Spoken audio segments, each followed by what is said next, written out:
Well, hello and welcome once again to the DCL podcast, where we're inviting you to sit back, relax, and we'll be on our way shortly.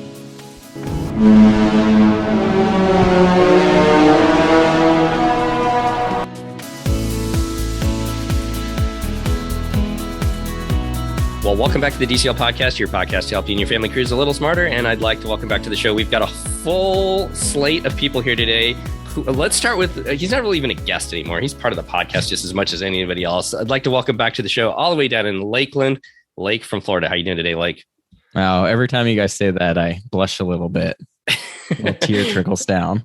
Also, but it is great to be back talking to everyone since we just spent all this time together. Steve never misses an opportunity to not say Lake from Lakeland. It's like your one job, Steve, but then you say Lake from Florida. I know. How did you leave out the Lakeland? Well, I got it in there earlier. You had to listen to it faster. But Okay. I should have left it there at the end. Also joining us all the way down in California. How you doing today, Chris? Doing great. I am back at home after a 10-day whirlwind trip. Honestly, it's nice to be home and in my own bed and with my dog. Lake and Katie took off and went to Utah. And the only person that went directly home after our sailing was Christy. How are you doing today, Christy? And I was home by lunch. I'm doing well, Steve. How are you?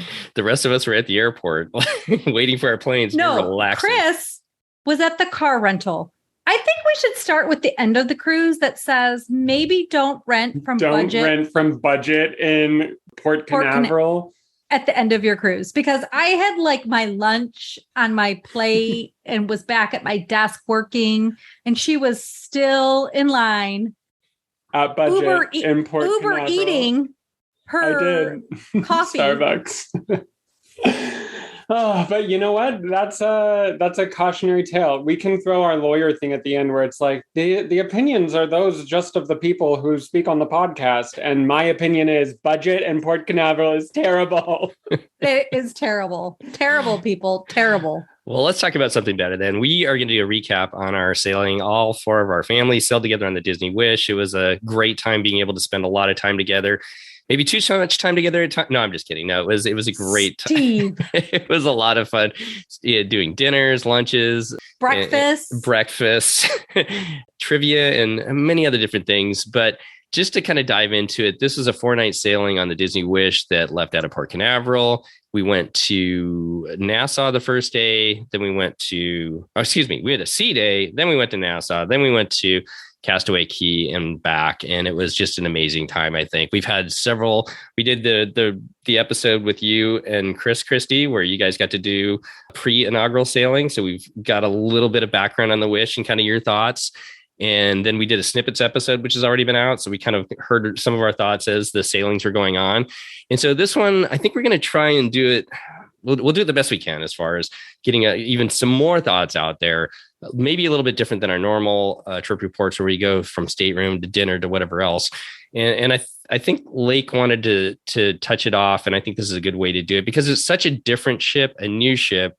And I think as everybody gets to finally go and step on it, are going to see how much different it is in certain ways. And I think that a good way to kind of start it off is kind of our overall thoughts of the ships and the theming. And I want to throw it to you, Lake, to kind of talk about your thoughts on the theming of the ship. Obviously, this whole new Triton class really changes the game for Disney Cruise Line, and theming is pretty much the whole name of the game here. The Wish, as we've discussed before, has the theming of enchantment, essentially. Lots of princess theming, but I think it was done really, really well. Like when we think of Tiana's or the Bayou is the name of the lounge. It's not even called Tiana's, which I think also further supports my point. You can tell that the theming is clearly Princess and the Frog, but it's not like princessy in your face. Like you don't see the character, any of that. It's very, Bayou-y feeling more than, and then that even goes, Nightingales, Cinderella themed, but it's not like in your face at all. And I think that just continues throughout the entire ship. The Rose and both of its accompanying restaurants and why can't I say this? Someone help me. Accompanying. No, accompanying. No, what's the specialty? Oh, Enchanté. Enchanté. I don't know why I couldn't come up with that. Enchanté and Palo, just like the very subtle themings, but all themed around the different princess movies. I just thought it was it was done very elegantly. Whereas, we've seen very recently, like in the parks with over IPing, I think, being very much, here's your princesses. This was much more tastefully done. And I did really enjoy that. And it does make me look forward to what we'll see with these future ships as well. Chris, what are your thoughts on the theming? Okay, I like it. I want more of it, but I do want different theming on each of the future ships. Like, I feel good about this, but I'll feel probably annoyed if they're like, another Marvel restaurant, another Frozen restaurant. The only thing that I think probably should be a staple on the Triton class is 1923, because yes, that restaurant is not particularly anything but like legacy themed, right? It's just like the legacy of the Disney company. And I'm like, yeah, that fits on any ship, whatever. Also, they can just plug in new IP. That restaurant is full of like production design concepts for all the princess movies. Maybe Peter Pan is thrown in there and some other stuff, but like it's a lot of those classics. So they, let's pretend that the next ship is adventure themed. Then, they could put in different movies and different concepts that are more adventure-y. But that's my only thing there. I think the rooms are smaller and less storage, sure, but they are definitely better themed and they feel more fun and Disney, but still classy, if that makes sense. And then, to Lake's point about, yes, there's a ton of princess stuff. Don't worry. There is also a ton of not princess stuff. So like, if you want Mickey Mouse, there's a lot of Mickey Mouse on the ship. If you want, the sleeper hit of the entire ship, the Dino District, as I started referring to it, you can go to Trixie Falls or Slidosaurus Rex. So there is definitely non-princess IPs, but overall, I think it's an amazing step in a new direction, which is fun. And Christy, how about you? Any thoughts on the theming? What has been your kind of takeaway with the theming on the Wish? Listen, you may not have me ever follow Chris with an opinion that requires me to use my words to explain something. So to speak. To be fair, it took me like a whole minute to come up with Enchante. So nobody's going to know that though, because it's going to have been edited. What are your thoughts, Steve? Well, I'm not sure if I really have anything that I can add to what you guys have already said, but Christy and I were just on with Joe from Disney Deciphered, and it kind of came to me as you were talking about it, like, and in that with this theming, what is kind of neat about it as being Disney fans is some of the spaces like on the Magic and the Wonder and the first ships, like the Promenade Lounge, they don't necessarily always kind of stand out to us, but to say, let's go to the Bayou now, or let's go to hyperspace. I think those are things that with that theming kind of resonates with Disney fans. And I think in some ways, in my mind, it doesn't necessarily make it more special, but it definitely made it stand out now in a way that I never really thought about before. Because I could never tell you what that lounge is on the Magic as you walk back towards Rapunzel's Royal Table. And I think it's called the Promenade Lounge on there right now. Yep. But as soon as they change it to something like the Bayou, I'm going to remember it in a heartbeat. So I think that the theming that they have added and bringing it into that Disney fold really makes its mark on this ship.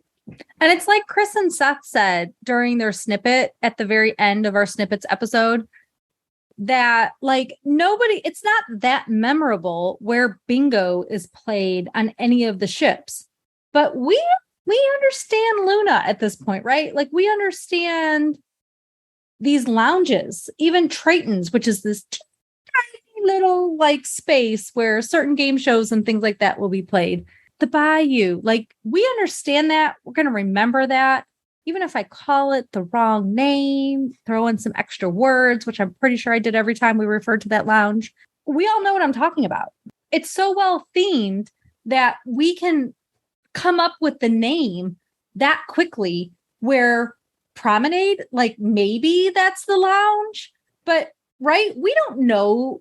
Those are not ingrained in our brains. Like I think the lounges on the Wish have every ability to be. I agree. And then to like play the listener advocate who is like, I really liked the old ships that weren't tied to IP, and I like that they had lounges that weren't always so Disney focused. There is something to be said about the Imagineers getting to just like do weird stuff that has nothing to do with Disney, right? Like, I think of that champagne bar on the Dream or the Fantasy where they've designed it to be like you're inside of a champagne bottle, pinks. People love that. And that's certainly not a Disney movie. Or the Carousel bar, like loosely theme park-ish, but not particularly anything. Or I sort of can't get over that they were like, what should we design the adult nightclub? I know, the London subways. Let's do it. And then the next ship, they're like, I know, the metamorphosis of a butterfly. Let's call it evolution. And it's like, okay, like I get that. And that's cool or whatever. But never picked that up about evolution, by the way, ever one time. It's loosely themed to a butterfly metamorphosizing or whatever. But my point is, those sorts of things are by and large gone, where it's just like really random design choices that have nothing to do with anything. The closest you'll get to that on this is maybe Keg and Compass, which is like Viking themed, and not like Thor Viking themed, just like Viking themed, which is kind of interesting and cool and not super IP heavy. But all the other places are very tied to stories and recognizable IPs. And I actually love that some people in our like podcasting community are like, I really miss the Barcelona bathrooms. And I'm like, me too, actually. I miss that the Imagineers got to just make super weird choices, like theming bathrooms to a city that is like, you know, not necessarily fully steeped in what people might recognize as Disney storytelling. But I digress. The point is, there's probably two camps here, and I fall in the I like the IP stuff. Well, any more thoughts about theming Lake? No, I mean, I'm a fan of it, but I definitely think that the classic ships and the Dream class ships still definitely have a great place in the fleet, and their own theming and designs are still absolutely wonderful. Like, I don't think the Wish just completely stomps any of them out, which I think is kind of what people were like worried about or didn't want. They're just very different for sure, but all good. So let's turn to some, I hate to say this word, but nuts and bolts of the cruise. We kind of went esoteric there. Is that a good word, Chris? Esoteric as far as talking about theming and going a different direction. I mean, esoteric is a good word. It may not be used in the right space. Let's talk about some of the, we'll kind of go through some of the different aspects that we normally touch on our trip reports and add on to some different things that we have thoughts on with the rooms and whatnot. But one of the things that I think we all notice and has come out with this ship is, yes, it's the same size as the Dream and the Fantasy. It is 10,000 tons larger. Let's just point that out. Okay. 10,000 tons larger, but roughly basically the same size. You're in kind of the same type of ship. But the one thing that they have done with this ship is maximize the space by having only 2 elevator bays. That's allowed them to have the huge grand hall. And by reducing the sizes of spaces on the ships, like the hallways and also other parts of the ship, you definitely notice this. They are able to maximize spaces elsewhere. So the Hyperspace Lounge, very popular place. We'll talk about it here in just a second, but very small. And the reason being is because they wanted to put in more spaces. So that's definitely a huge noticeable factor with this ship, is that even though it's big, a lot of the spaces that I felt as we kind of moved around and were much smaller than what we noticed on other ships. Any thoughts on that, guys? The thing that concerns me is for those people that are mobility challenged, that are even in scooters. Like, I can't see how you get a scooter past those carts in the hallway, where there's going to be a need to do that for some people to get to their cabins that are in a handicap accessible cabin. Some of those are in the aft of the ship. Those hallways are narrow. So that concerns me.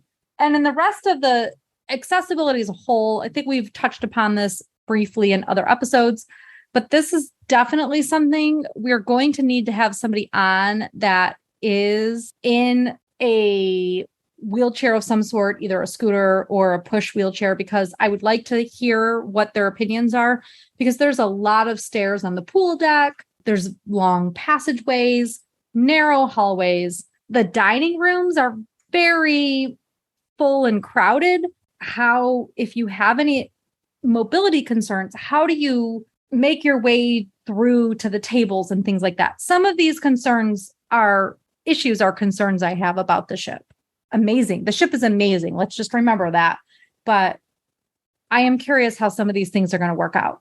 So that was just kind of an overall. And then one of the things that I've also kind of noticed as I was kind of thinking back on it. So like the adult spaces in the back, like the adult area is very small. There's a very small infinity pool and then kind of like two things where you can put your feet in, and the cove's very small.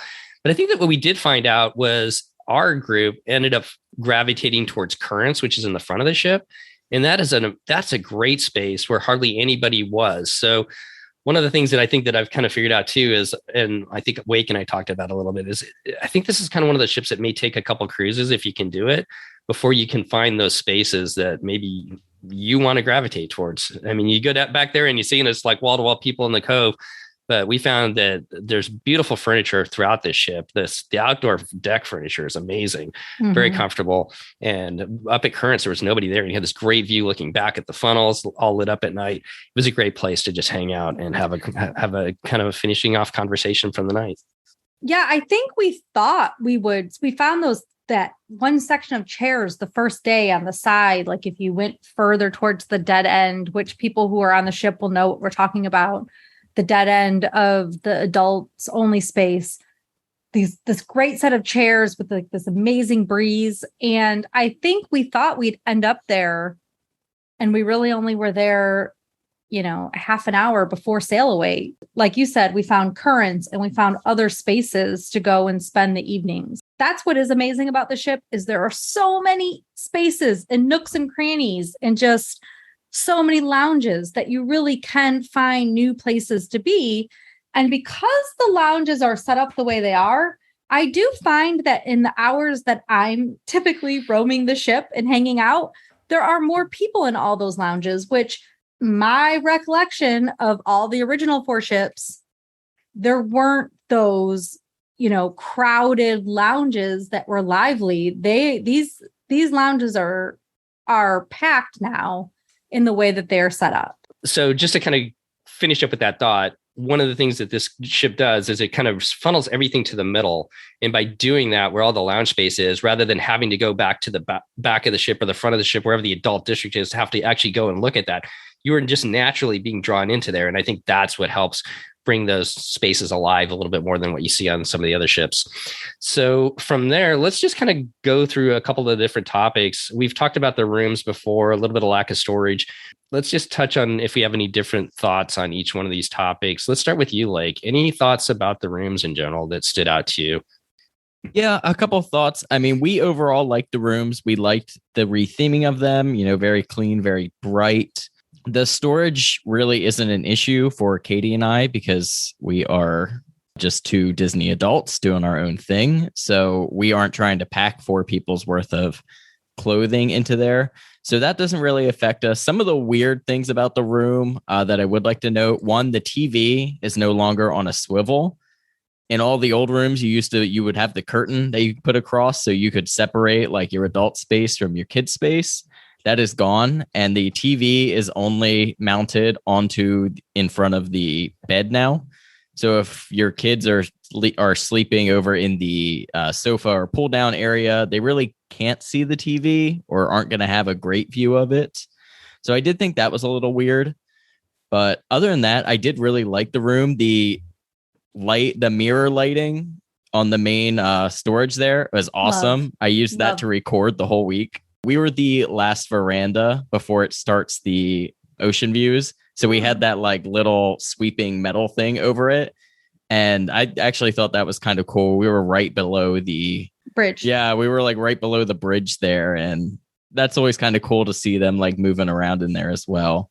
So overall, we liked the rooms. We were also on deck 9 forward. We were very close to the stairwell there. That was really a preferred location. We were just 2 floors up to get up to all of the happenings up on there, the pool deck and all of that. And then just a couple floors down, we found that was close enough where we could take the stairs pretty much up or down and be fine. We hardly used the elevators the whole trip. My like normal strong preference, and it's even stronger on this ship, is to be booked as close as possible to the elevators, because I have never found noise issues. I know some people are like, it's so crowded and there's always people walking by. That I have never once heard noises outside of my door that kept me up at night. If anything, the noises come from above you. But I think on this ship, without that middle stairwell, if you're like mid-ship, it could be a journey from one end of the ship to the other to get to your room. And so I found that when we had a room, when Christy and I sailed on the preview cruise, we had a room that was right there. And I found that it was easier to find the room every day and like get around the ship. And on this other one, I found that I was actually navigating the ship incorrectly a couple times, where I thought I was walking forward and I wasn't. And that doesn't really happen to me on the older ships. So there's things like that where I think the nuts and bolts mobility of the ship is different, and it functions different than you might be used to. The elevators I found to be consistently crowded around peak times. Also, you'll learn once you get on day one that you're going to accidentally push buttons if you lean or move anywhere near the elevator buttons. And while it's nice to not have to touch buttons, I still found that half the time I had to touch them because it wasn't registering my finger. So like, it's a nice concept and very like pandemic friendly, except it doesn't work well in practice. So there's little things like that I might say, everybody think about. You will find that there are 2 rooms on each side of the bump outs. So there's 4 bump outs. Each side of those bump outs has 2 rooms that are not deluxe family rooms. So the extra space that they get from the bump out is taken up by the balcony, the veranda. Christy and I had those rooms. Christy's veranda was bigger than an average veranda, and our veranda was bigger than Christy's veranda. So there are 2 rooms there that are like definitely preferred in terms of the size of the verandas themselves. And if we can explain it, it's basically as the bump out is starting, there's the one room that I had, which is on the edge and larger. And then the second cabin in was just that much larger. Yeah. So the second cabin in, and then immediately next to that were the family veranda cabins, which have normal size verandas because the extra space of the bump out is taken up by the actual rooms themselves. Right. You know how like all the old ships have like secret porthole rooms and like secret veranda rooms? Well, this ship's secret, like pay the same price, get a better room, is at the beginning and end of every bump out. There is a nicer veranda.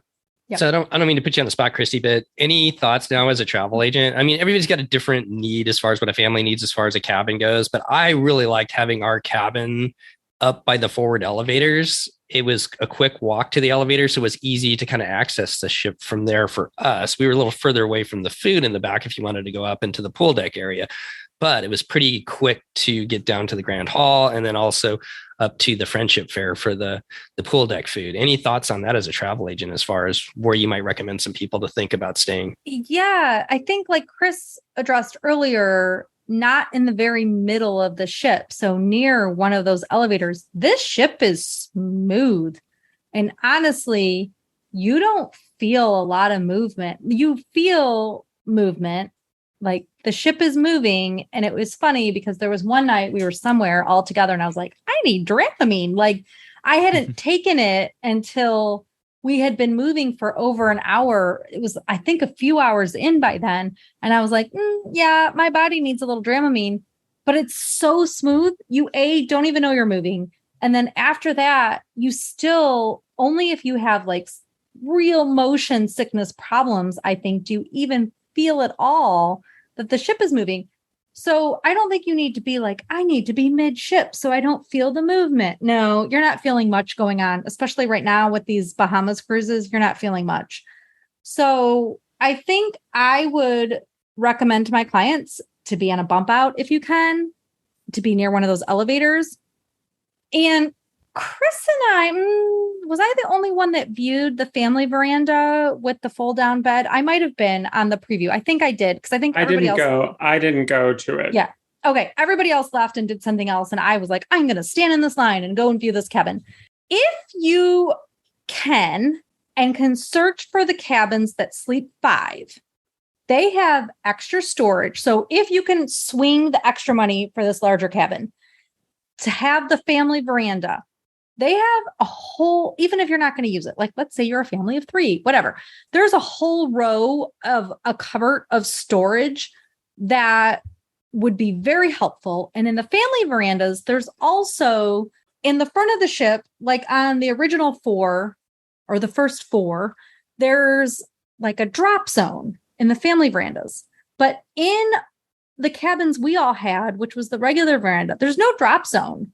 So you're going all the way past the bed into the room to like put your key cards down and things like that. So some things that I would recommend for the cabin is I actually bought this like little magnetic cubby that I literally shoved on my wall and we would keep our key cards in. Or if you're a family that uses the lanyards, then I would buy some magnetic hooks and put those at the front of the cabin to put all your lanyards in. So on this ship, you're going to want to think ahead maybe a little bit. If you're in a regular veranda cabin or a regular non-family veranda cabin, where am I going to put my things to leave the cabin quickly to like go to dinner? You know, what am I going to grab before I leave? Some sort of storage that, because all the cabins are magnetic, all the walls are magnetic, you know, find yourself a spot, buy one of those $10 or $15 cubbies, and you can have a little shelf that you can add stuff to yourself. That was to us a big difference between the preview cruise versus this Friends cruise we just did. All good points there. You know, guys, the one thing I think that we're probably for our listeners, we're not going to touch on too much is the kids clubs, because we really didn't spend a lot of time down there. I know that Blake did, but we interviewed Blake. We interviewed Blake. They are amazing. I did an episode with Alex, which will be out on the Edge, but I'd love to have somebody, one of our listeners, come on soon that has sails on the Wish, that has maybe some smaller kids that spend a lot of time on the kids clubs, and get your guys' thoughts on that. Because we were kind of adults sailing together. We ended up gravitating towards the lounges during part of the days and you know, having, you know, experiences eating like you guys did Palo Brunch and everything like that. So that's going to be a little bit more of our focus on that. But I promise that we will get some more detailed stuff on the kids clubs on the Wish, and looking for a family that spends some time out there. Before we leave the kids club, let's just remind listeners really quick. The cool thing that they've done to this kids club is they've divided up the kids club into little rooms, so that they can have more open house hours, so that if the build your own Marvel suit feature is open and working, they can actually have that be available for more open house times. Or whatever they do in the Star Wars room, they can have that be open for more open house times. And that to me is one of the biggest like changes to the kids club. That's actually amazing. They have this cute room with the Mickey and Minnie water theme or whatever. They can bump that and close it off to make it for the nursery and the little under 3s, or they can make it open for the secured programming where you can drop off your kid and you know they're safe. They can leave it open for the 3 to 12 category. And that to me is fantastic. And I think we should point out briefly that your son, Alex, actually spent the last night in the kids club with my son. And they had a blast. And I think it was like after 10:30 or something, or 10, that we went and picked them up, and they were dancing away and just having a great time. So even older kids can benefit from how they're doing activities in the kids club right now. I think this is a really this is actually, I don't want to say the word game changer, but this is a definite positive to this ship. I mean, adults complain a lot about not getting to do the cool stuff in the kids clubs, and now you literally can. In fact, they were advertising all age, not even as open houses. They were advertising all age events in the kids club, including like some sort of creature search game in the Star Wars area. Before now, I feel like the only time you could do stuff like that was if it was like a Panama Canal cruise and it was like so long and there were so few kids that they were like, adults, let's do a sleepover in the kids club. But on these shorter cruises, that's never been possible. And now it is. That's cool. Lake, you filmed some stuff down there during the open house as you first got on. What was your thoughts of the kids clubs? I was honestly blown away by the kids clubs. This was the first kids clubs that I have seen on any of the Disney ships. And I had like kind of an idea of what some of the different rooms on the older ships were, but I really hadn't seen anything from these kids clubs because that doesn't particularly pertain to me. And I thought they were really awesome. It was cool to even just be in there and see all the little touches. Like, I think the overall theming that we talked about definitely carries over into the kids club. There's definitely a lot of things in there that maybe even the kids aren't going to appreciate quite as much as we did. I really had a blast even just exploring it. We didn't do any like activities in it, but it was cool to see just all the different details that they put into those spaces. And it is cool that they are multi-purpose now. I know the Vibe, I believe, also has like a cutoff room that they use for the 1920 Society as well. So it's nice that they thought about kind of some of these multifunctional spaces to be able to accommodate different quantities of people. Yeah, I'd love to get down there and build my own roller coaster. Never got a chance to get down there and do that, but I think that would be pretty fun. Okay, let's go to the breaking news, because I think that a lot of news out there was the Aquamouse is the ride that everybody's going to want to do when they go on the Disney Wish. And we all rode the Aquamouse. It was fun. It was faster than I thought it looked as you were watching the raft go through the tunnel, the kind of the see-through stuff. I thought it was a really fun little ride. I enjoyed it. But Chris, breaking news, where is it that people really need to go on this cruise ship? The hottest place, the most hip, cool, and happening location on the Disney Wish is lovingly referred to on this podcast as the Dino District. And it includes not one, but two unique aqua attractions. The first one is called Trixie Falls. It's the most impressive pool on the ship, not in size, but in function. It has a waterfall.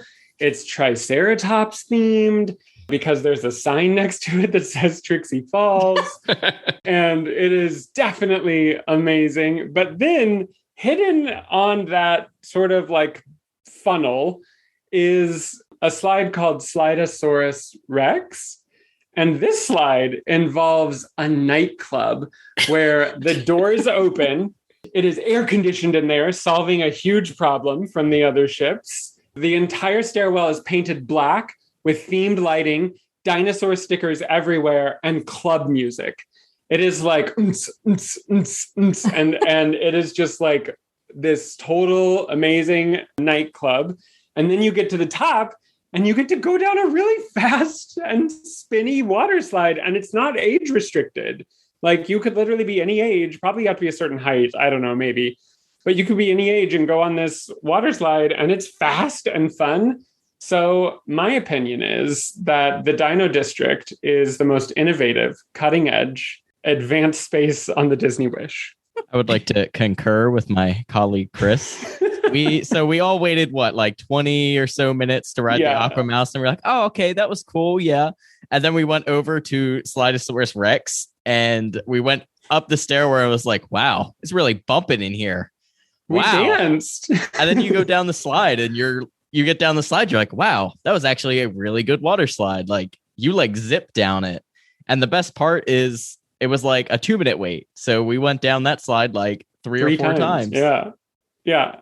It was great. I mean, there are like 6 and 7-year-olds that you have to go to the club with. So that part's like a little less fun, but it is also just like a happening spot. And we had a blast. I mean, all jokes aside, it is a better water slide than those like yellow Mickey slides that they have on the other ships. I don't know if it has an extra turn in it or if it's higher. But it's definitely, and also when I tried to go on one of those slides on the Fantasy, they said I couldn't because I was an adult. And that made me feel weird and sad. So I like it when they don't turn you away from things. We had also like had a ton of questions ahead of it. Like, will we get wands as adults? Will they let us take the slide into the kids club? In our experience so far, the answer is yes. So if an adult really wants a wand, they'll give you a wand. If an adult during an open house time wants to go down the slide, not only can you, but they encourage you to. Like, they're literally like, come try the slide. And I think only like 12 or 13 people broke any bones or hips on the slide this time. So it's really, I think, a fun all-age activity. Maybe it would have been. I was one of them that probably broke. That slide was fast. Fast. There is nothing at Walt Disney World that even compares to that. So if you think about like the Walt Disney World slides when you see at the different resorts, there's nothing like that. And I've not been on the Mickey. Back to the Dino slide. Is that the one you're saying is fast? Yeah. It was fast. I was shocked. It was a fun slide. I really enjoyed it. Let's stay in the Dino District really quick and just point out that there is a really cute Kid children's, Splash pad. under 3 really diapered children can accessible splash pad. Any child under 6 is allowed to use it, or if it's completely empty, anybody's allowed to use it. Yeah. We definitely, during the preview cruise, all of us adults went through it. And I'm pretty sure Chris and my son went on all the slides in the little tiny baby district. So there is an amazing splash pad. The Fantasy and the Dream have a really nice splash pad, but this one even blows that away. It's really nice. So if you have a diapered baby, because as a reminder for our listeners, diapered babies cannot go into pools on any cruise line, regular pools, unless there is a specific little diaper available pool. And on Disney Cruise Line, it's this little splash pad. And on the Wish, it really is amazing. Okay, so let's turn to the Aquamouse just real quick. I don't know if anybody has any thoughts that they want to throw out there. The only thing I'll say is it was a fun slide. The way it loads, it keeps the line moving much better. It's efficient. Much better than the Dream and the Fantasy for the Aqua Duck. So that is a good design there to keep the line moving. Let's turn to lounges, guys. I know this is a topic that Lake wanted to talk about some of our favorite spaces that we got to experience around the ship. I know 2 of them that were my favorite, but let's start with you, Lake. What were some of your favorite lounges that you got to enjoy? My favorite on the whole ship, I think, was actually the Rose. I feel like consistently when we were there was never a whole lot of people there. It seemed like maybe 1 or 2 people would, come out on their way out from Palo. Like when we were in there for a while, that second night, we were the only ones in there for probably 10 or 20 minutes. And I don't know, it just is a really nice layout in there. It's fairly large, but has limited seating. Like the seating's all spread out. That was a little bit weird because if you're a large group, you do have to like pull seats from other areas and you kind of ruin like the feng shui of the room, but that's okay. We did it anyways. And it's not like anyone, like they're not going to stop you from doing it, but also, you have this really nice overlook. So if you're either in port or it's like the sunset, it's just a really nice area to sit down and have a drink and chat with everyone. It's opposite the ship from Vibe, which is sort of a fascinating. I don't think people would automatically be like, we should put the teenage club next to the adult restaurants and the Rose. But fancy adult restaurant. Yes. But there is more official doors that separate it off. And once you're in that Rose area, I never once felt like I was outside of an elegant adult space. I also thought every now and then, whatever was occurring above us. Oh, there were some moments of basketballs or stomping. To Lake's point, we also were trying to figure out.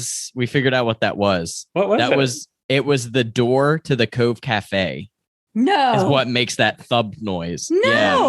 Oh when that gosh. door opens in the automatic door there, that's what that thump is when you're sitting in the Rose. Okay. That's like right above you when you think about like where you are in the layout. So many a drink will be spilled in this bar from startled adults who are shocked by the sound of the ship hitting an iceberg. It is like, boo, boo, boo, boo. And then everyone's like, what was that? And then they sort of laugh or whatever. And then it keeps happening all night. So that thing was probably the one downside of the Rose. But Lake and I were trying to figure out if the rose petals that are like preserved between glass on the backsplash of the bar are real. And they are. Like preserved petals, like they were once a real rose that has now been preserved in that backsplash, which is just like a fun, fancy, cool thing. I liked that. I think for me, to answer Steve's question, the Bayou is my favorite because it's just so central So pretty. It is pretty. Oh, it's definitely pretty. And that's where they made me this like fake mojito or alcohol-free mojito that I got on the first night. And then I kept ordering it everywhere I went because it was delicious. And that's really like the middle of the ship. It's almost like the heart. I mean, I know that Grand Hall is the heart, but it's just on the other side of the Grand Hall. So like if you were looking for like just a cool place to hang out, that's a place. And a lot of times we would walk past it and there would be not too many people there. So you could find seating and things. Until the nighttime. Once you're in the heart of the nighttime, it got pretty crowded. Well, they That's added true. music to it too. So like several times they had live music and they had some really good acts there. We were listening to a couple of country songs there one time as Anwake and I walked by. And so it really kind of filled in there. You can make fun of my music. I think It was almost good. That was just unexpected. I wasn't expecting the country songs. Who was playing country songs? Was it a guest on the ship? Yeah. no, That was this- they were playing Country Roads or something like that. You know, one of those like happy little sing-along songs. So, I see. take me Mhm. home. yeah. Yeah. Mhm. Anyways, like you had a point. Oh, I did notice pretty much any lounge where they were doing any sort of live music was just like absolutely packed to the max. Yeah. We tried to go into Nightingale's because I didn't get to go in there to get a drink. And it was during a pianist playing and they were doing like a sing along basically in there. There was not a seat to be had. Every seat was taken. It was cool though, because everyone had moved the seats like around the piano. So it was like a really fun vibe in there. But like you were standing by the time we had gotten in there. So we actually didn't even end up getting a drink. We kind of stood there and watched. And then we're like, all right, well, I guess we'll move on. But pretty much any lounge. And that goes for, you know, the size of these lounges and whatnot as And well. that was at like 11 on the last night, wasn't it? Yes, that was actually, Yeah. it was almost midnight at that point. Yeah. They should probably bring more live acts onto the Mhm. ship to fill all of these bars at the same time. Because if you tell people in the app, go here for live music, and you arrive and it's like full to the brim, you can't get in, that sort of makes you not want to rely on the app very often because you're like, well, what if I get there and there's no seating? Or even with bingo, we showed up at the bingo place at the pre-sale start time and they were already sold out of electronic tablets. I do think that there is a capacity issue because they decided to go with, instead of bigger venues, a lot More of of them. smaller venues. Mhm. So that might be something, actually a hot tip is like get there early until they start having more live acts on the ship. And I think part of it is in the next year, over the next year, it's still going to have the new ship smell and the new ship desire, right? And that every single person on board is seeing the stuff for the first time. So they're doing every single thing. Because over these last couple of cruises, I definitely did more things than I've ever done or that I've been doing on all these previous cruises I've taken over the last year. And it was because it's so much new. But it's not just us four that are on the new ship, it's everybody. And so everybody is going to be more Trying to do everything. Mhm. Yeah. So I think that for the next year, stuff's going to be crowded. Oddly enough, I don't think the pool deck was ever crowded. Did I miss it? Did I miss when the pool deck was crowded? Because The I sea feel like- day. The sea day when you all were at champagne tasting and the Mm. sky opened up, that was Did that happen? chaos. Yes. It poured like For real? buckets. Yes. I ran to get the kids because I correctly assumed that they had all their stuff just sitting out in the rain. Andrew was like, well, I think that, or no, Alex was like, well, I think that my AirPods are probably broken because they were just like in the full rain. And that was chaos. Like literally when everybody was trying to find dry areas of the ship, that was wild. But that was like an hour. Other than that, I do feel like the pool deck holds more people better, more efficiently. before we leave the pool deck, let's just really quick also remind people, maybe we shouldn't remind people because it's just the best spot on the ship, but the Chippendale pool on deck 14 forward is amazing. It's like a great little splash pool. Your little ones are going to have fun like swimming through there. There's a lifeguard, which is amazing because it's only like 2 feet deep.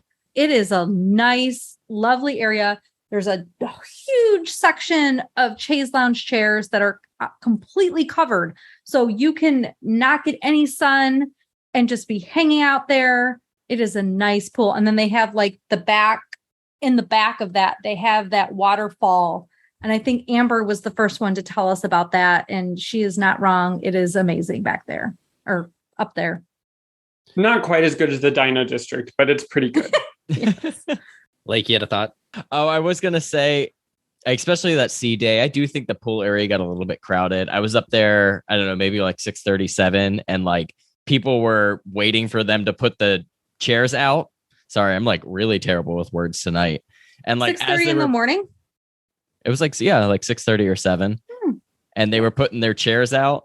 And like people were like rushing over to get their towels on those chairs to hold their spot for the day, like as soon as the chairs were out.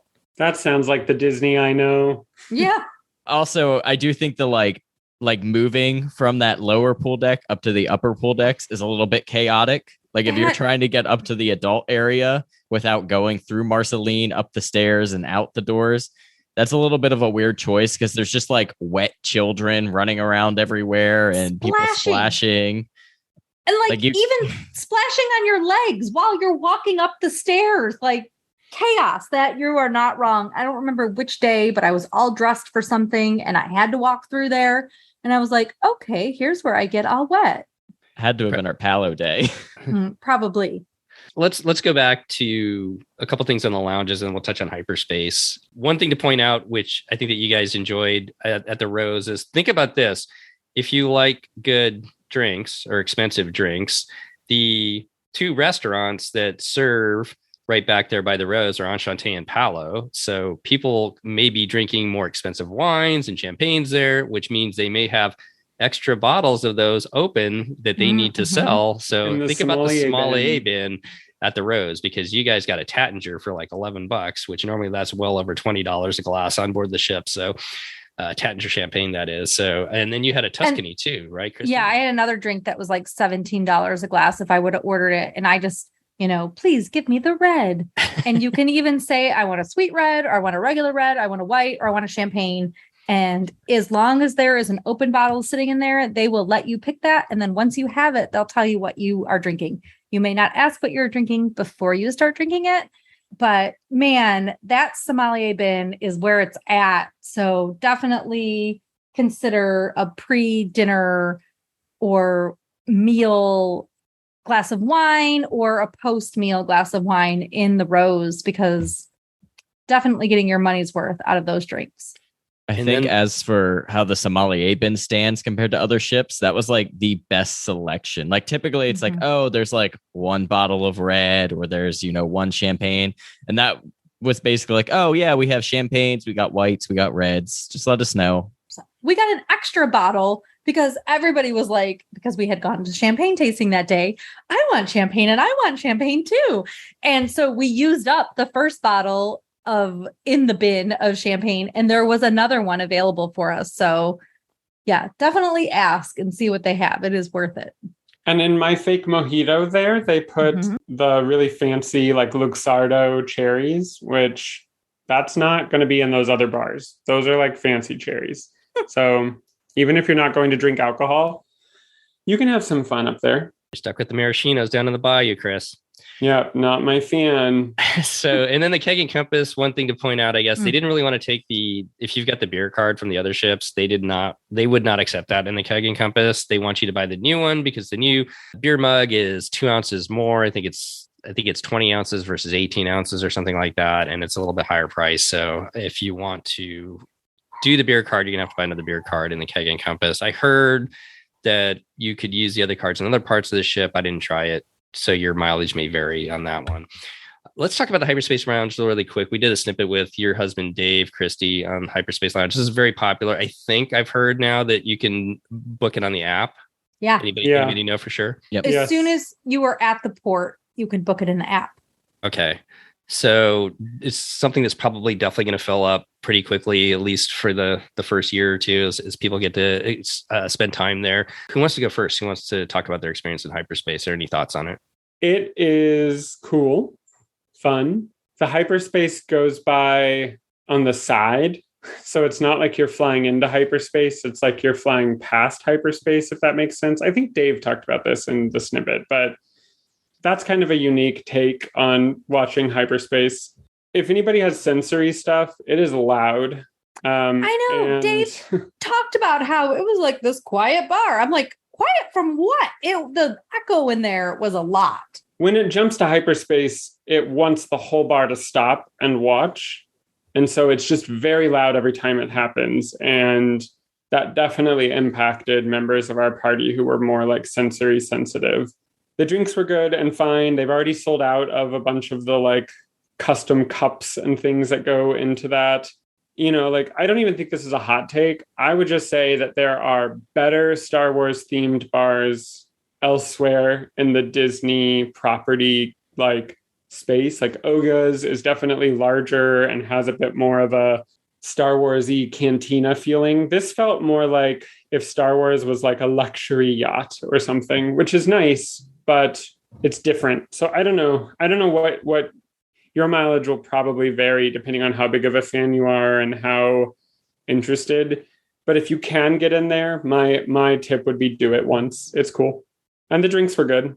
I had one of the 2 non-alcoholic drinks. It was like Cloud City or something. And it was basically oat milk with rainbow sherbet. And that tasted fine. I kind of have another hot take from that too. I actually think the whole like reservation thing is unnecessary, but I think we made it necessary because how many episodes of podcasts did we put out where people were like, I'm going to spend my whole day in that lounge and I'm never going to leave that lounge. And then Disney was like, oh, we might need to limit this. And like when we were in there, it seemed like there were always people who didn't show up for their reservations because you were kind of stuck with whatever you got. And if something came up, like let's say you were also waiting for a Palo dinner and you ended up getting that, you're probably going to go to that dinner than the lounge. Not to say that the lounge is overhyped by any means. I just think that we caused a problem that wasn't necessarily going to exist.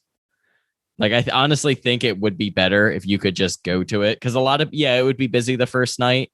And then people would be like, okay, I want to try other things.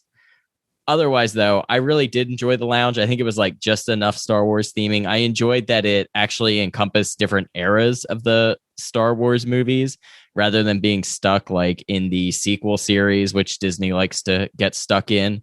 You got kind of all sorts of different eras and you got to see some like different things kind of outside of what we've seen in the movies as well.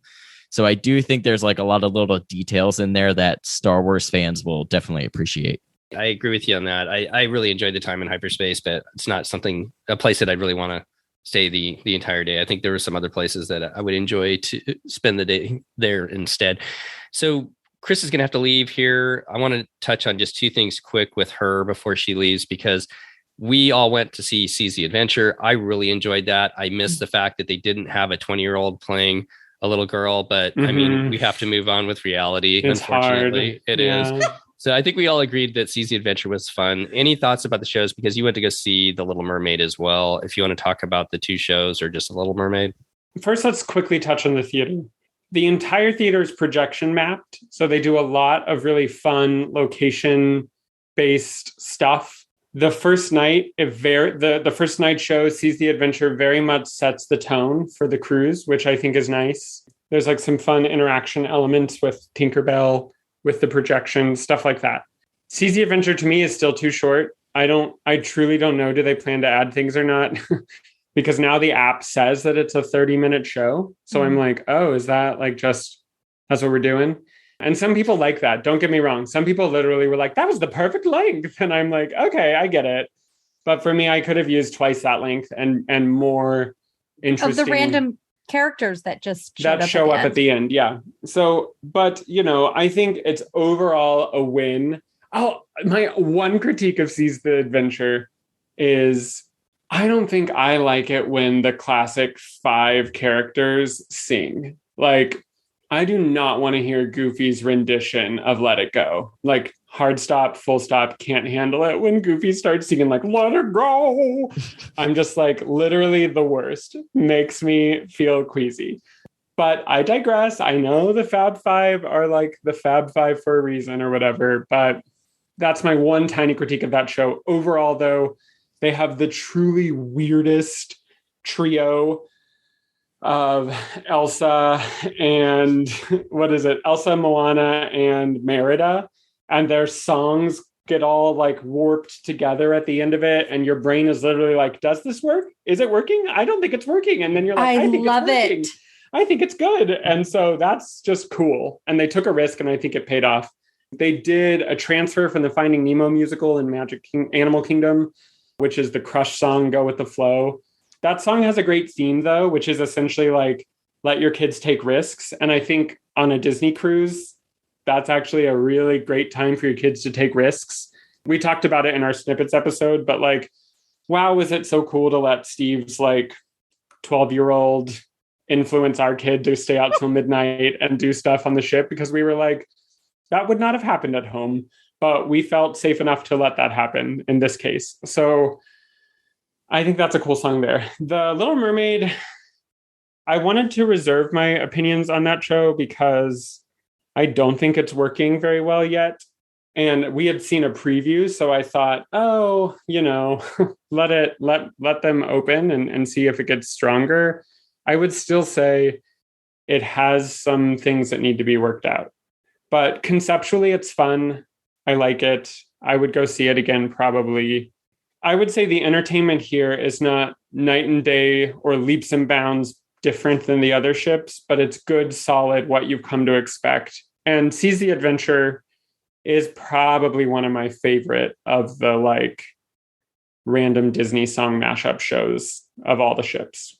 And we were talking about this tonight at dinner with my family with Season the Adventure, because Blake hasn't seen it yet. I think he's been in the kids club, he has been both times that I've been on the ship. We will be cruising again for Labor Day. And Blake, we've already told him he's going to that show. I want to see it again and again. Like, I'm excited about seeing that show again. And I think The Little Mermaid was really good, and I was glad I saw it. But for my vacation time, personally, the ability to see the show again and again is not currently at The Little Mermaid for me. It was great, but I also value some free time. And so I can have that while people are at the show. Like, I can go shopping because there's less people in the stores, stuff like that. But Seize the Adventure, I want to see again. Part of that is trying to fit 90-minute cartoons into hour-long formats. Like, yeah, they're cutting and like snipping huge pieces of the story out to make it fit into an hour. So, it's not the full Little Mermaid story that you've grown to love. Though they've made some updates that I'm here for. Prince Eric is like a total like choose your destiny type of person, and like wants to empower Ariel to be herself. And I'm like, yes, Prince Eric, we need more Prince Erics. So anyway, that's a cool update. But yeah, in general, I'm interested what they're going to do with Aladdin. The theater is smaller. The seats are narrow, and it doesn't have, I would say the seats on the Dream and the Fantasy are more comfortable. The theater on the Dream and the Fantasy is more comfortable. But and that's, you're a tall, over 6 foot tall person. And so yeah, my knees were literally crammed into the seat in front of mine for both showings of everything I saw. So, and while we're at it, Steve, personally, none of us except for your kids went and saw movies in the Neverland or Wonderland theater. So I would be curious to see what their take on it was. But I think the concept is a win. Smaller theaters, but 2 of them, you can have more showings. And the theaters are well themed and they're pretty and the seats seem comfortable. Seth and I sat in them. So I think that is probably a win, but I'd love to hear what your boys thought. I'll have to ask them. I love the idea of Seize the Adventure, kind of starting the story off and your cruise off. I thought that was a really cool touch. And I don't want to make too much about this, but just be aware that if you're I was kind of disappointed in this. If you're on the left, we were on the far left side, and you cannot see everything always that's happening on the stage. So Yep. if Sight that's lines. sight lines, I was surprised that they had that problem with Chip. But if you want to see everything, make sure you get there early to be in maybe the middle. It's not terrible being on the sides, but just be aware of that. I guess something that I noticed. So Chris, before you get out of here, I want to give you an opportunity to kind of finish off your thoughts before Lake and Christy and I still have to tackle food and disembarkation and bunkering and navigation. Well, I've had plenty of hot takes on the food, and I think disembarkation is always unpleasant. So no takes for me on those, but I do want to talk just quickly about this cruise. Felt like a culmination cruise, I think, because Steve, Christy, and I have never been in the same place at the same time. So Steve and I have hung out, Christy and I have hung out in person, but the three of us have never been together in person. And we have developed friendships over talking for hundreds of hours for years now. And so to have a cruise, and then honestly, like I nervously emailed Lake a couple years ago to be like, can you help me run a marathon and not die? And Lake was like, I would love to help you run a marathon and not die. And we ran a half marathon and met Lake and Katie after that. And like, when I think about, okay, so many of these people are together on the same cruise, and we're having dinner together, and our families are meeting, and our kids are around the same age, and we're just like melting together in this way that we did. It was sort of like, and listen, the pandemic obviously isn't over. It's always a new horror, but it was sort of like this like new chapter where it felt like we could breathe a sigh of relief over these like past years of really difficult stuff. So I just wanted to say that, just to say to the three of you that it was lovely to sail with you. It was amazing to spend time together in the configurations that we were able to. And then for longtime listeners who know about my husband and I's journey to support foster kiddos who are in need, you'll know that this cruise was really special because it was the first time that we ever got to bring a kiddo with us on a cruise. The power of seeing Disney Cruise Line through the eyes of a child has really changed it for me. Like, it feels a bit like a game changer because it's like, oh my gosh, everything feels new. And now I just want to go back to the other four ships and see those four ships through my kiddo's eyes because it's just a different feeling. You know, go listen to the snippet episode because I told the stories of Bingo and the cool painting that we bought and all of that. But I just wanted to like make sure before I left this specific episode to thank the three of you because it really, we got home from this trip and we breathed like not just a sigh of relief that everything happened, but like, oh my gosh, we made so many core memories. We made so many core memories on this trip. And it makes me feel super energized about what we're doing together because as cheesy as this sounds, it sort of feels worthwhile to help people have access to this thing that we love, even though we spend hundreds of hours doing it for free. And so I just wanted to say that before I head out. How do we keep going? You can put that at the end if you want. No. We can leave it and I there. have some notes about friend cruises that I think that I want to talk about, but we feel the same, Chris. And this was a lovely time. It was great. It was great. Like every note, even the times when like weird stuff happened, it was great. They were all part of the adventure. And Christy and I are going to be recording a separate episode for folks who are traveling to Orlando and looking for things to do before or after your cruise. So you can stay tuned for that. We'll talk about our trip to Gatorland and the Kennedy Space Center and Discovery Cove. So we'll give you some hot tips on what we liked and didn't like about those experiences. But overall, this trip was a dream come true. And yeah, I just wanted to say all that. Well said, Chris. I mean, I think it was like, this isn't like the right word, but it was like so seamless, like for all four of our families to like spend time and like spending time talking to Seth and Dave and Katie, which we the four of us have talked several times, you know, and like you said, over the years and stuff like that. But like our spouses and kids all got along. That was fun. Yeah. It wasn't like tension. I loved it. No, everything was cool. So, all right, everyone, we'll keep talking. I'll miss you. All right. Have a great night, Chris. Bye. So while we're talking about the friend cruise element, I just want to bring this up. I posted the picture of the art from the private dining room of Apollo. Go check out my Instagram at Pack Your Pixie Dust. The art that took 120 hours or 180 hours or something to create. 180 days. 180 days. It could, yeah, that might have been right. Whatever. It was a lot. 180 days. I think you're right. I posted a picture of it and somebody asked me, like, what was it like? Like, did you do stuff all together or did you divide up your time? You know, what's fascinating to me is that, so we had dinner every night, early dinner. What? Everybody had to sit with me at my early dinner to help me eat at a proper time. So, but besides that, like, it just organically worked out that a large group of us ate breakfast around 8:00 at Marceline Market. And we had like a table that we would all just sort of come to at Marceline Market when people would arrive. But it started at 8, maybe 7:30, whatever, around that time. And then like at noon, again, everybody's doing their own things. But we would just sort of like a large group of us would eat lunch at noonish at the same table again at Marceline Market. So there were 12 of us total.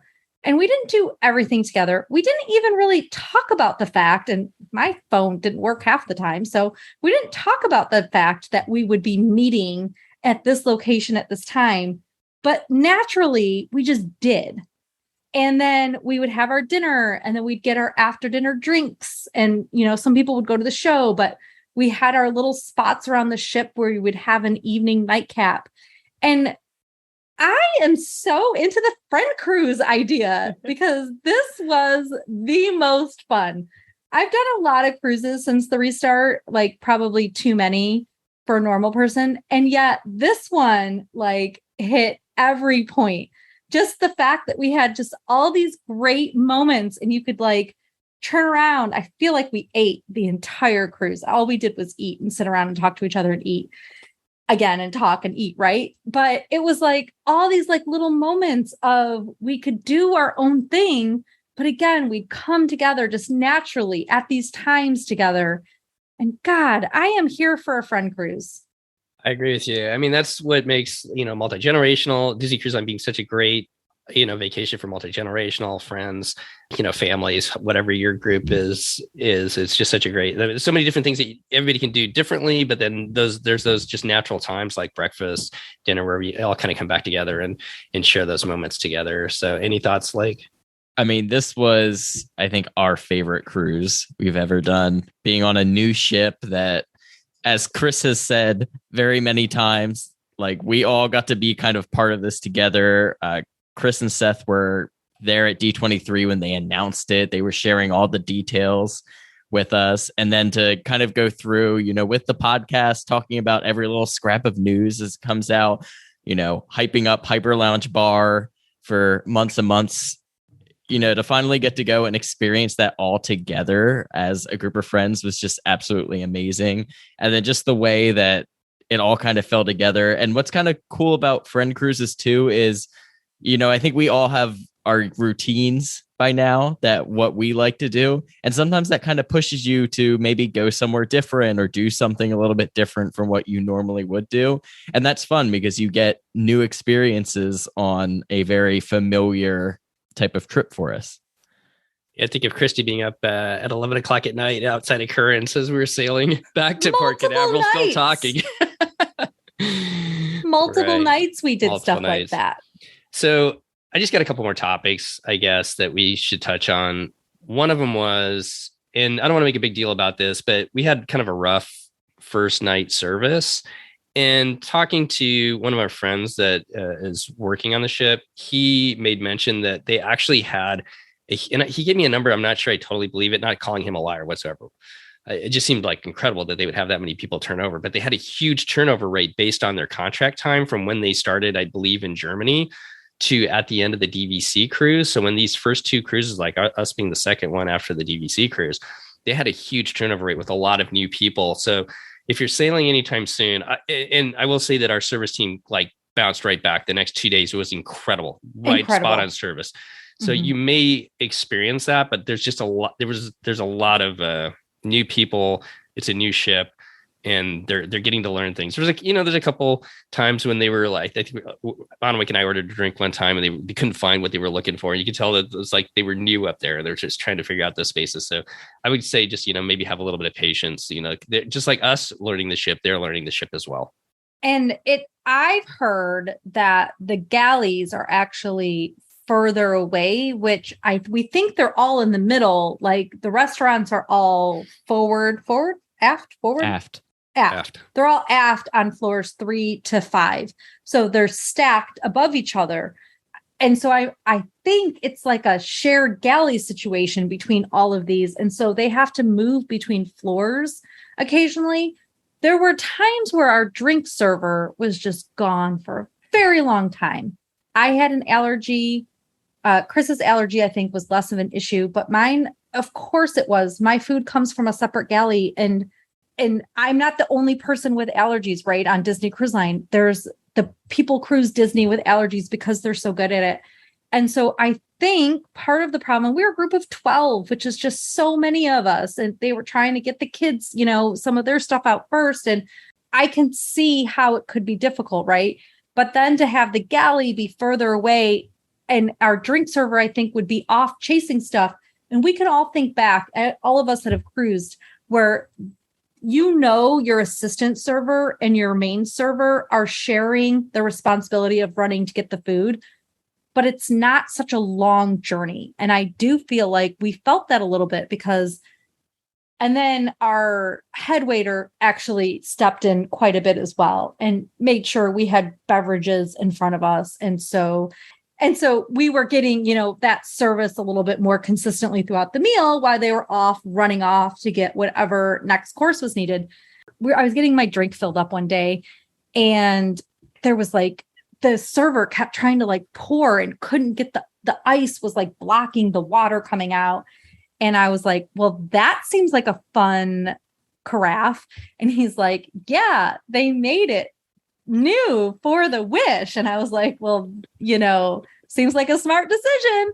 So the carafe wasn't working properly to give the water to the people. Yet this is what everybody's working with on the Wish.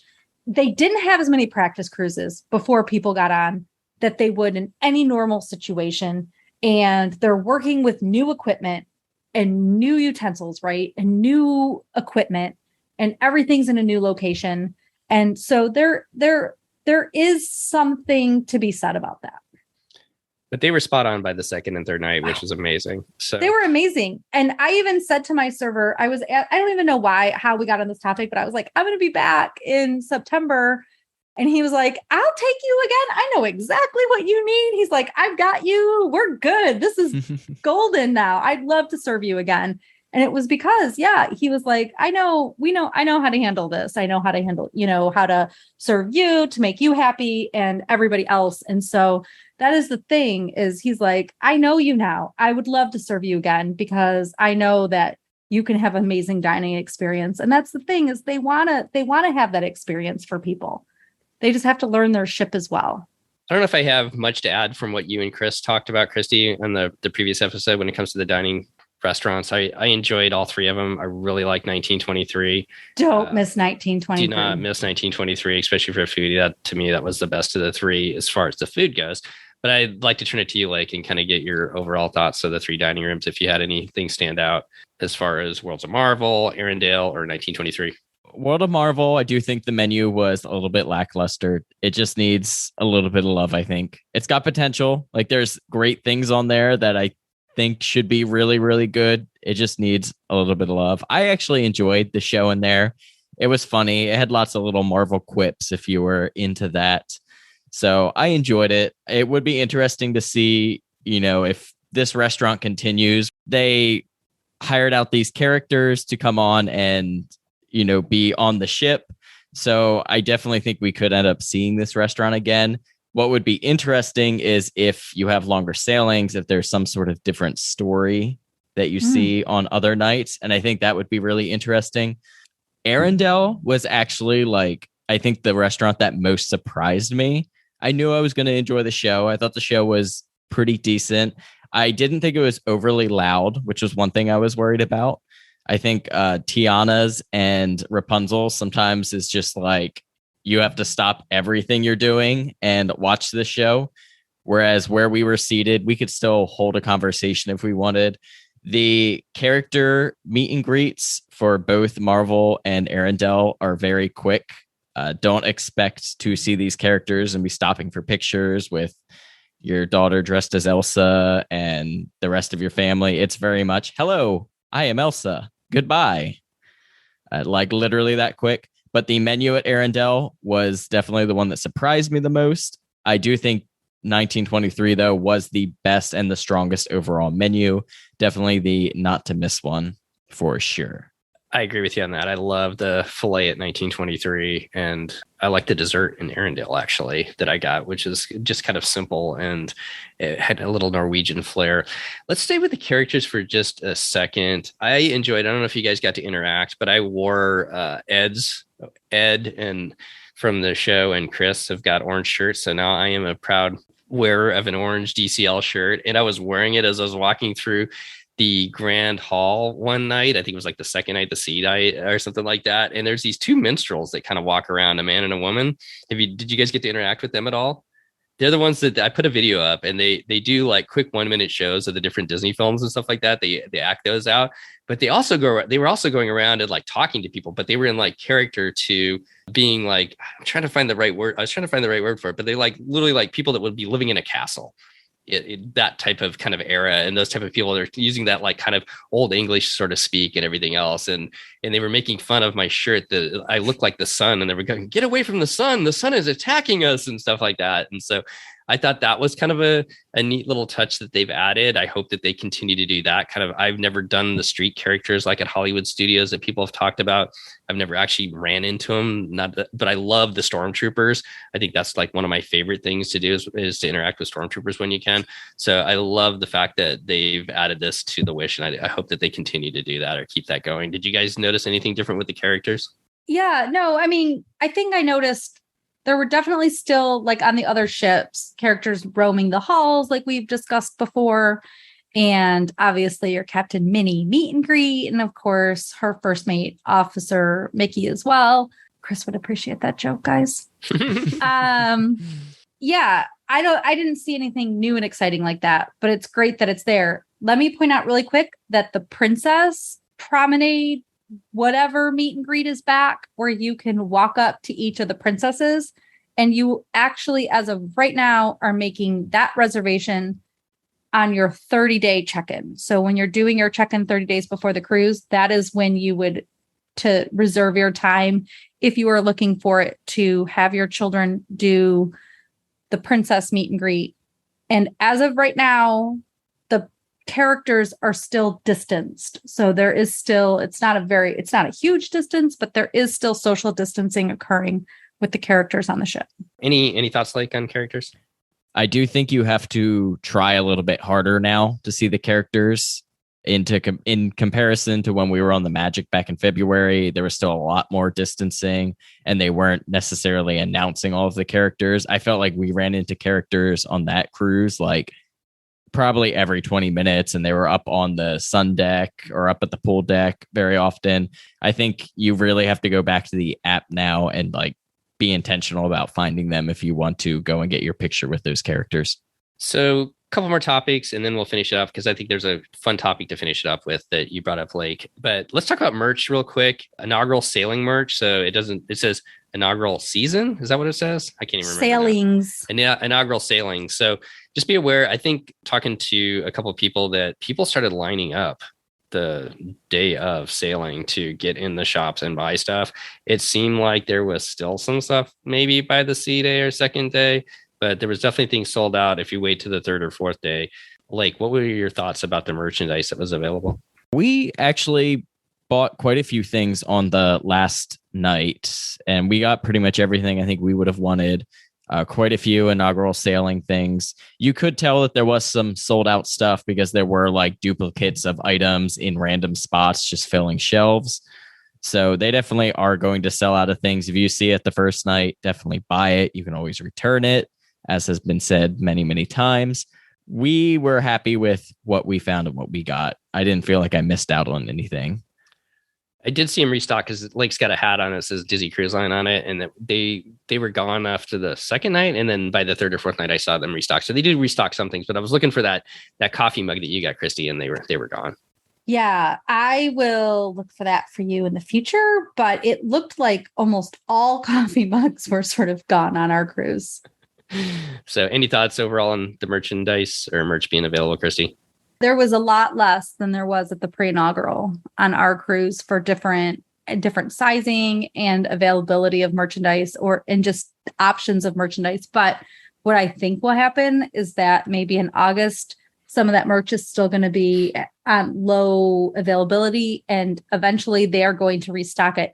What I guess I'm curious about is how long is the inaugural sailings stuff going to occur? And there were new Castaway Club gifts in our cabins. Yes. And how long are these Castaway Club gifts going to exist? So if you guys can recall, like 4 months ago or so, I don't know, time has no meaning, but some period of time ago, they came out with that new platinum bag. So if you're a platinum cruiser, you weren't getting the sling backpack. You were getting this like backpack, which Lake was going to get if I had gotten a second one of this insulated backpack. And so when we got on board, we didn't know if that was coming, but there were like inaugural sailings gifts in our room. And then I think it was probably you, Lake, but somebody pointed out that they actually said Castaway Club. We got like a beach bag. Do you know what level came with which categories? Yes. Okay. So if you were silver, so a repeat sailor, you got the little travel binder or travel holder. You got the beach bag and the travel holder. No, just the travel holder, I believe. Okay. That was the silver. And then if you were gold, you got the little travel binder, and then you got the beach bag. But I think the beach bag was like the best gift because it was the tote bag. You basically got a laundry bag. That is what the tote bag came in. And then inside the tote bag was the towel holders. That nobody knew. Nobody knew what those were at first, I feel like. No, we didn't. And I was editing our video and we're like, someone tell us what these are. And then like 10 minutes later, we're like, oh, I know what these are now. So they hold your towel down on your chaise lounge chairs. Those things are awesome. Wake used it on Castaway Key. He didn't really need it that day, but geez, on the grease sailing when we were cruising on the Magic, it would have been nice on those 2C days because the towels were flopping all over the place. So that was a really good gift. You'll be able to take it next year. Exactly. So, and the little binder he's referring to is like a document holder. You can put your passports in there, and it's got like some credit card slots. It's really cute. I know Wake like carried her stuff around during the cruise and that. So super cute. And then the platinum gift is, Chris had a funny comment about it, but is a water bottle and a speaker in one. So, and she's like, I don't think it does any of these things well, but it's super cute and you can drink your water and listen to your music. It's rechargeable. And so that's, fun new Castaway Club gifts. Who doesn't want a new fun Castaway Club? Oh my gosh. Steve is showing us. I forgot. What is at the top, Steve? It's the compass so you can find your way back to the ship after you've had your beverage on Castaway Key down in the adult section. So it also has a compass. So it's a compass. And does that work well? This is another thing, right? A compass, a water bottle, and a portable speaker all in one. Well, with that compass, I think that we need to touch on what you guys did on Castaway Key for the first time, the two of you together. So I think that was the worst segue time ever. It was, okay. All right. Okay. No, you're going to leave that there. Yeah. Everybody needs to hear that segue. We'll leave that one there. Not every segue is good. That's what makes a good segue good. Months and months and months and months and months ago, Lake, I don't even know how this came up, but he was like, will you parasail with me, Christy? Or does anybody want to, or something like that? And somehow it came out that I was going to tandem parasail with Lake. And we did. And I had to book it. I booked it when the platinum people could book. So I booked it for Dave. And then Lake just became Dave that day. Lake and I went parasailing. That was a first for both of us, which was definitely cool. Parasailing was a ton of fun. So fun. If you've never done it, especially on Castaway Key, first off, it gets canceled 90% of the time. But today, or today. That day it ran all day. Like it All day. looked like everyone got to parasail if you had signed up for it, which was cool. Like 3:00 people were parasailing while I was in the Chippendale pool. Yep. We specifically wanted to parasail on this one to try to like get some cool shots and some videos of the Wish. That didn't turn out super well for Christy and I, though Steve got some really bomb shots of the Wish. Mm-hmm. And I'll give a hot take about that later, that a listener actually messaged us. But that was really fun, honestly. It's not something I feel like I would need to do every time I went to Castaway or anywhere else, but I would definitely do it again. And I'm glad we did it. It was a lot of fun. Just know you do get onto a little boat and you are going into the ocean. So it is a little bit rocky. Christy got a little bit seasick. She held it together pretty good. And I thought the two people on the boat did a pretty good job, like trying to take care of you and make sure you make sure your needs were met. They moved me to the side of the boat to say if you were going to get sick, because I really did get really sick, you guys. But they moved me to the side, so if I got sick, it wouldn't fling back into the boat. But that was great, and it was fine. You know what's interesting is the boat wasn't the problem. I mean, it would have been, right? And then we were sitting on that boat a long time because we went up first. And then our chute had they had an issue inflating it. So we were sitting out there while Steve's crew had like 3 people had gone up while our group was still trying to coordinate the parasail. It was after we were up in the air for a little bit, I just got sick. Like we were up there, we were looking around, we were like, why are we so far from the ship? And we were just talking about it and just having ourselves a time. And then all of a sudden I was like, oh, yeah, no, I don't feel very good up here. I was able to hold it all in. The people on our boat were so nice and they offering me water once we got back down. And the thing is that if you don't pay attention when your parasailing journey is ending, you just bam right into that dock. Or to the back of the boat, which is like the dock, I guess, because I was like looking out into the future, into the horizon, so I could try to make myself not sick. And then all of a sudden we were out of boat. So it was a super cool experience. I probably won't do it again just because I got so sick, but it was so cool. And I was so happy I did it with you, Lake.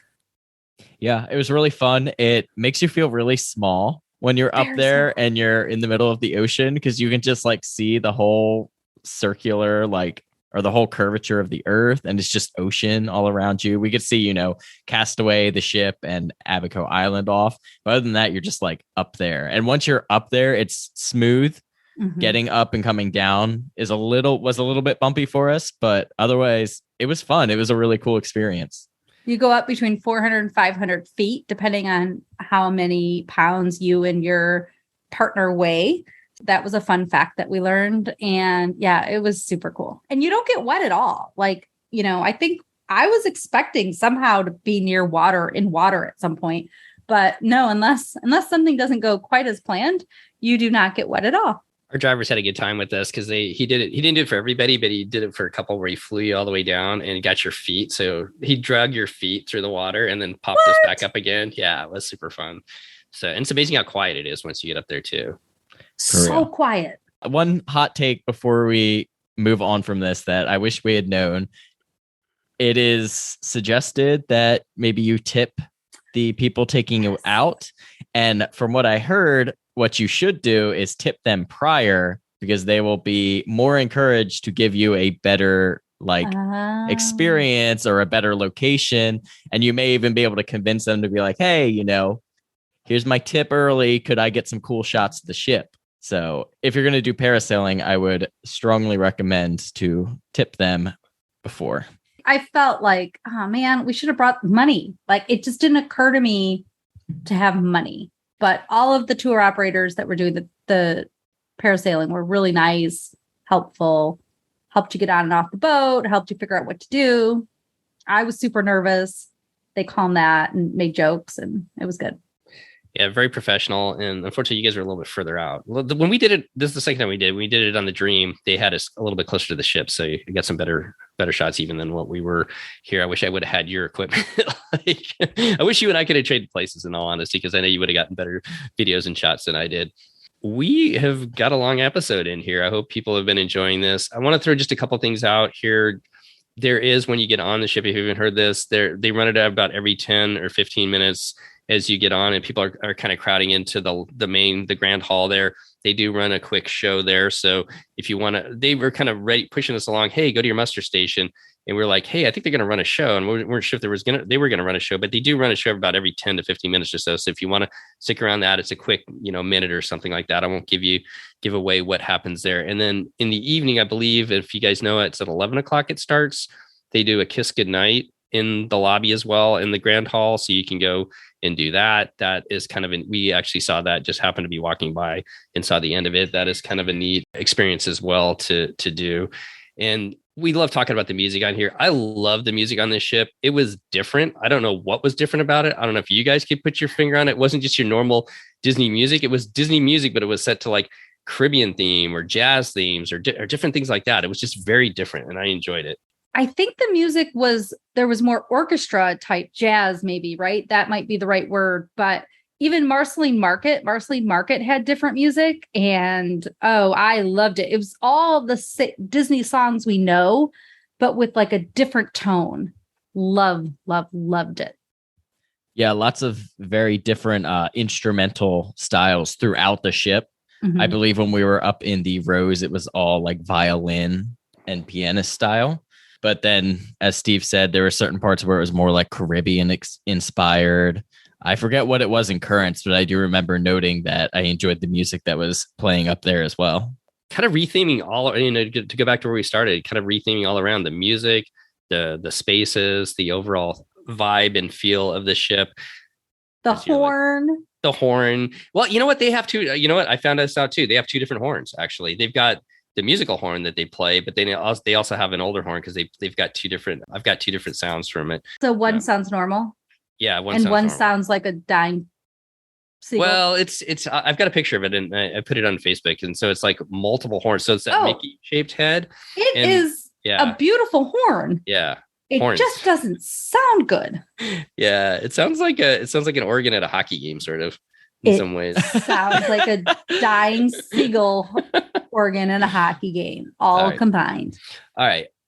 And one other thing that I wanted to point out is when they bunker, if you were on the port side, at least that's the way that they bunker means when they're putting on the fuel, the LNG fuel, when you're in port. So the day you leave, possibly, and the day when you come back, if you're right now, the way they're parking the ship, the port side, so the left side is facing the water. So that's where the bunkering barge is going to come into. They put a sticker up onto if you have a balcony, they put a sticker up onto your door, and you are not allowed access to your balcony the morning you come back, or until I believe it says 4:00 in the afternoon from the day that you leave if they're bunkering. So just something to be aware of that you might see. So all of this to say, I think we had an amazing time. I love the ship. But before we close out, Lake, you had a good idea. What do you think, and what do you see, or what are some of the things that you see? The speculation is D23 is when they're going to probably announce the next two ships, or at least the next ship. What do you see kind of continuing on from the Wish onto maybe the next one, or the third one that they're going to build? So I think 1923 is going to be a staple, whether they change the name or theme it slightly differently. I think it's going to be same location, very similar, or same menu, same layout. Arendelle, I think, will change to some sort of different princess IP, some sort of different sing-along show, which I am all about. Whether we get something new like Coco would be a lot of fun, or even Encanto, I think would be a very unique one, both with cool different food styles as well. Like I said, I think the Marvel restaurant's going to be here to stay as well. I think they've put significant investments into that. I think that's probably the restaurant people are the most wishy-washy about, but I think that's going to see a return. But I think a lot of these other lounges, I think we're going to see very different themes for, especially kind of in that main area, the Bayou and Nightingales. I could definitely see changing. One I hope that doesn't change, or doesn't change a lot, is Keg and Compass. That's a very non-IP, as Chris had mentioned earlier, and that has such cool, intricate details. Even if they do retheme it a little bit, I hope they keep that same kind of level of enthusiasm for the theme there as they did on that one. Christy, how about you? Oh no, I don't play that game. Okay. I love everything Lake just said. And I actually think that is probably true. I don't know if they'll do a Coco. I don't know, but I'm never accurate with these things, but a Coco or an Encanto, but Moana, maybe. There's a whole lot. There's a lot of other choices too. Just shooting my shot. Yep. I like it. One speculation I heard was instead of 1923, maybe the next one's 1955, Disneyland, and then 1972, Walt Disney World. Kind of that type of theming too. Kind of as long as we don't classic. get theme park food. No. Although maybe the churros will be better when you get to 1955. So right? Oh, the poor churros. Why are they so bad? But Amber said they were good on her cruise. I don't think they're that bad, but it just depends. Did you like them? I didn't think they were that bad, but I'm not a churro connoisseur like you guys are from Disneyland. And then also, I did not try the churros, just so you all know, they are not gluten-free. I did not ask them to be made gluten-free because they can kind of only make the things gluten-free that can naturally be made gluten-free. We're not asking them to stretch outside their comfort zone right now. Before we leave the gluten-free topic, just because in case somebody missed it, if you are gluten-free or you're dining with an allergy, make sure you look at both the regular menu and the allergy menu, because especially with gluten, there are options that are on the menu that everybody else ate at that are naturally gluten-free that then are not on the allergy menu because they don't otherwise fit 5 other allergens. Like there was this beautiful burrata salad in 1923 that wasn't on the allergy menu, that's only on the regular menu. So just make sure that you look at both menus when you're doing your ordering and pre-ordering, and even when you sit down for dinner that night, because the dining staff it's not occurring to them to give both menus either. So just make sure you ask for all of them. Well, there's so much stuff to talk about. We didn't even talk about Lake got a shave while he was on board. He's looking pretty dapper there. And anything you want to touch on that with Hooks Barbary? I enjoyed the experience. However, if you were just going to do a trim like I did, I don't think it's necessarily worth it.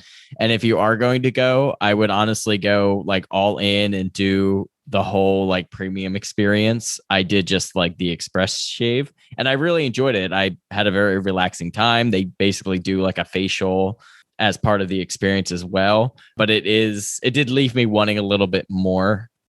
And the fact that I was just having them do a trim and not a full shave, I think does kind of take away from it because it is a quicker experience because of that as well. But I would recommend trying it. While we're talking about the spa, I think it's important to note that the way they're setting up like nail services and different spa services, they are segregating genders so that there's a time for ladies to get a pedicure and a manicure and a time for men to get manicures and pedicures. And there are definitely times where friends might do it together. Like friend of the show, Anthony, had a pedicure on one of our cruises with his friend, Becky.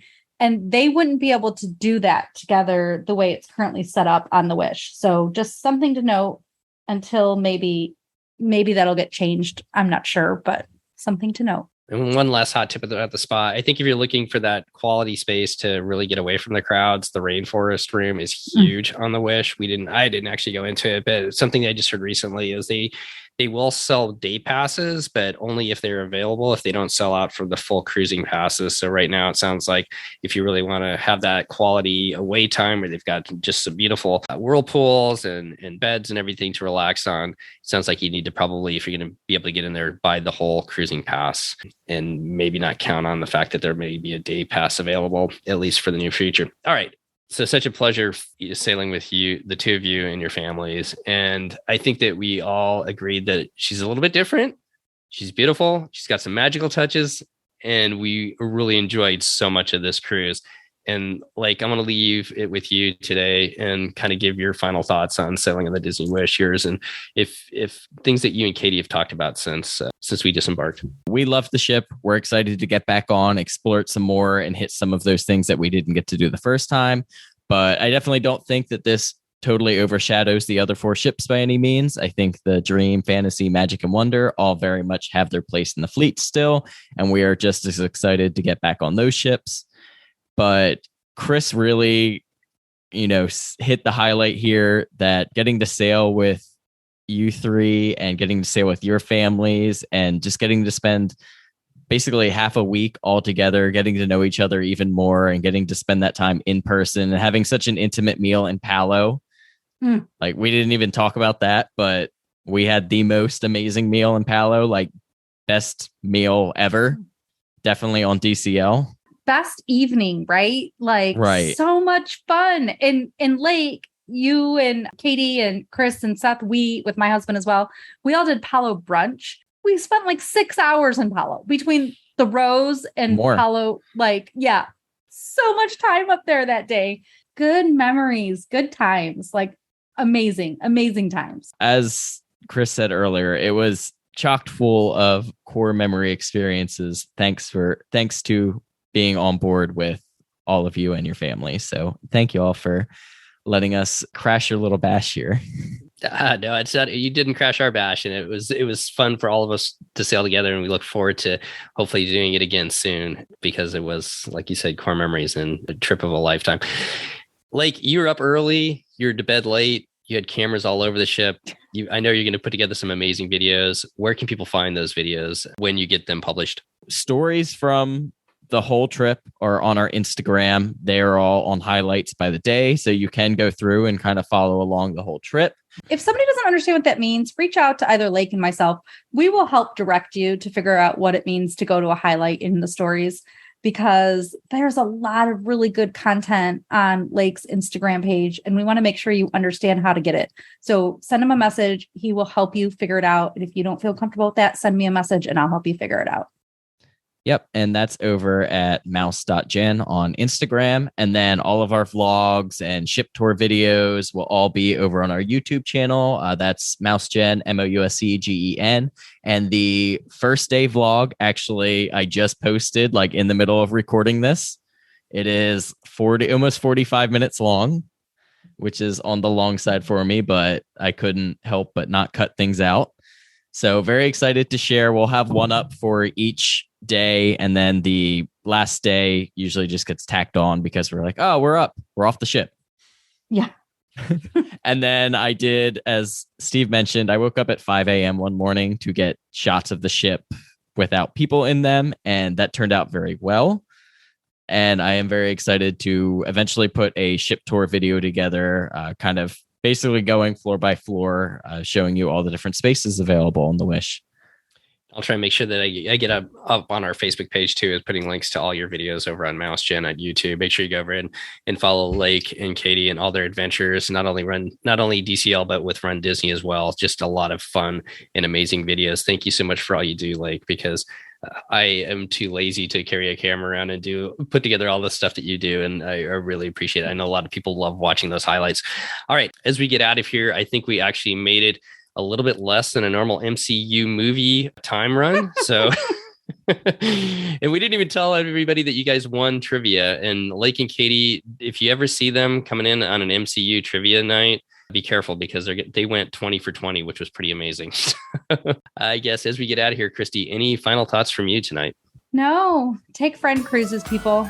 Take them. It's amazing. All right. Well, I hope everybody enjoyed this kind of look back on our cruise. Hopefully, some of the things that we put out here is going to help you cruise a little bit better on the Wish and with Disney Cruise Line in general. And we look forward to seeing you on our next episode here at the DCL podcast. Goodbye, everybody. Bye. Bye. Well, that's going to wrap up our show today. I hope you enjoyed this look back on our sailing on the beautiful Disney Wish on a 4-day sailing out of Port Canaveral. And I hope it helps you navigate the Wish as you and your family get to sail on her in the near-time future.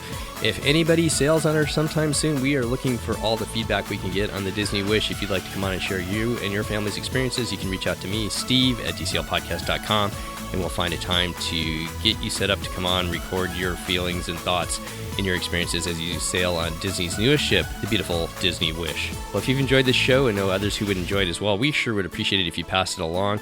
Also, if you have time to go over to iTunes and leave us a iTunes review, that helps us get a little bit better known in the Disney cruising, and the Disney podcasting community in general. And thank you to each and every one of you. We've had so many different reviews come in recently, and that really helps our numbers and people find this show. As always, we'd like to give a huge shout out to our Patreon supporters. They help bring this show to you each week ad-free. If you'd like to find out more about our Patreon program, you can go over to patreon.com/DCL podcast and find out all the information there.